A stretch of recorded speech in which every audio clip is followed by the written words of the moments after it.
I'm the son of a Foreign Service officer. I grew up many of my early years in other countries and traveled to lots of parts of the world where people don't have the right to vote. They're thirsty for the right to vote. We see this in many other countries around the world.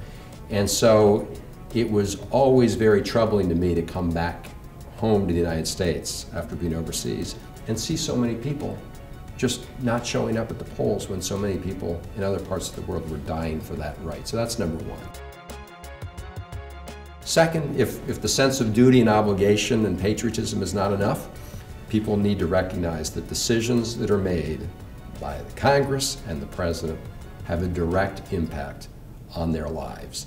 And if they're on the sidelines, if young people are on the sidelines, that means they're not part of the decision-making process. And that means the decisions are made will not take all their interests fully into account. There's this old saying in politics that if you're not part of writing the menu, you're on the menu.